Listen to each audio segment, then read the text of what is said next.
हिंगोली जिल्ह्यामध्ये मागच्या अनेक दिवसापासून जोरदार पाऊस पडत आहे आणि या पावसामुळे शेतातील पिकांचं हातोनात नुकसान झालेलं आहे। मी सध्या उभा आहे डोंगरगाव या गावाच्या शिवारामध्ये। तातेराव गावंडे या शेतकऱ्याचं नाव आहे। या शेतकऱ्यांची ही शेती आपण बघताय पूर्णपणे सोयाबीन उद्ध्वस्त झालेलं आहे, कारण या शेतामधून साधारणतः कमरे इतका पूर गेल्याचं शेतकरी सांगत आहेत। त्यामुळे सोयाबीनचं पिकाचं हातोनात नुकसान झालेलं आहे। लाखो हजारो रुपये खर्च करून शेतकरी अशा पद्धतीने या पिकाची जोपासना करत असतात, लहानाचं मोठं करत असतात। अपेक्षा ही असते की या पिकाचे पैसे आता तोंडावर आलेल्या दसरा दिवाळी सणाला कामी येतील, सण साजरे करता येतील, परंतु या पिकाची अवस्था अत्यंत दयनीय झालेली आहे। सोयाबीनला शेंगाच राहिलेल्या नाही तर ही अवस्था झाली आहे। सोयाबीनची झाडं येतं, या सोयाबीनच्या शेंगा तुम्हाला दाखवतो मोजून मी। ह्या शेंगा किती आहेत?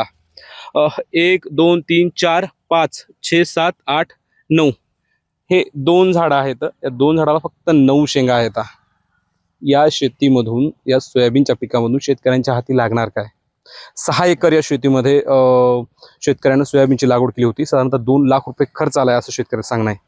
आता 4 महिने झाला सलग पावसाळा चालू झालेला आहे।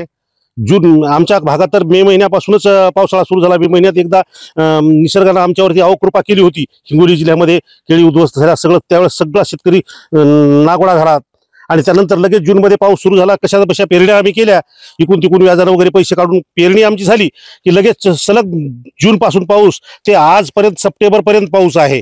आता काय हे सोयाबीन असं निघालेलं आहे, फक्त निघालं। या सोयाबीनला शेंग नाही, पाला नाही, काहीच नाही, येऊच दिलं नाही। निसर्ग एवढा कोपला की निसर्गानं काहीच येऊ दिलं नाही आणि पाणी म्हणजे या जमिनीला सारखीच ओल राहिली। त्याच्यामुळे सगळं सोयाबीन गेला, कापूस गेला, केळी गेल्या, सर्व पिकं नेस्तनाबूत झाली पूर्ण असं काही शिल्लकच राहिलं नाही।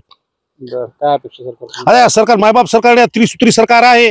या सरकारनं शेतकऱ्याला तात्काळ ओला दुष्काळ जाहीर करावा आणि ओला दुष्काळ जाहीर करून पीक विमा तात्काळ मंजूर करून घ्यावा। त्यांच्या हातातली बाब आहे पीक विम्याची। तर मागचेच पीक विमे त्यांनी दिले नाही। देऊ आज देऊ, उद्या देऊ, परवा देऊ, असंच त्यांचं चालू आहे। आज 3-4 महिने झालं लोक इकडंच व्हॉट्सअपवर बघतात, खुश होतात, आज उद्या येईल पैसे, उद्या येईल मागचे। आणि ह्या चालूचा पीक विमा तर कोण्या चुलीत गेला की अजून काहीच नाही, पीक विम्याचं नावच नाही। तर यांच्या हातात आहे ना आज या त्रिसूत्री सरकारने जर तात्काळ पीक विमा आम्हाला दिला तर आज आमच्या खिशात आमच्या हक्काचे पैसे येतात। सरकारचे जेव्हा देतील तेव्हा। सोयाबीनची मी पेरणी केली होती बा। किती एकर? 6 एकर केलेली आहे।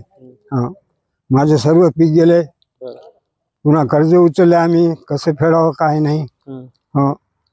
खत फिताची सोय केली पण खतही गेले, सगळेच गेले। सोयाबीनच्या बॅगा गेल्या। आता काय शेतामध्ये? आता शेतातली सोयाबीनची झाडं कशी येतात? सोयाबीनला बी शेंगा नाहीत पा, सगळ्या सडून गेल्यात पा। पेरायला किती खर्च झाला? पेरायला बी 1-2 लाख रुपये लागले बा, सगळे बी भरण, सगळं निंदन ते। हाती काय लागणार होतं? आता काहीच नाही ना, म्हणतो ना लय नुकसान झाली। भरपाई द्यावा एवढीच मेहरबानी आहे बा। हो, लोकांचे उचलले होते ना पैसे, ते उचलून जागा फिगा खत आणलं बा। कोण कोण शेतामध्ये काम करते? शेतात आम्हीच राहतो, पोरं आले का त्याच्यात ते। आता झाडाला किती शेंगा येतात? शेंगा काहीच नाही, 2-4च राहिल्यात। आता यामधून रुपयाही हाती लागणार नाही, तर शेतकऱ्याला हे पीक बाहेर काढण्यासाठी पदरचे पैसे खर्च करून आता रान नीट करावं लागणार आहे। अशा अवस्थेत शेतकऱ्याला अपेक्षा लागली ती सरकारकडून, कारण आता या नुकसानीमधून जर शेतकऱ्याला उभं राहायचंय तर सरकारनं मदत केल्याशिवाय गत्यंतर नाहीये। त्यामुळे सरकारनं सुद्धा मोठं मन करत या शेतकऱ्यांच्या पाठीशी उभं राहणं गरजेचं आहे, कारण आता शेतकरी आता जर मोडकळीस आला तर तो कालांतरानं उभाही राहील का नाही असा प्रश्न आहे।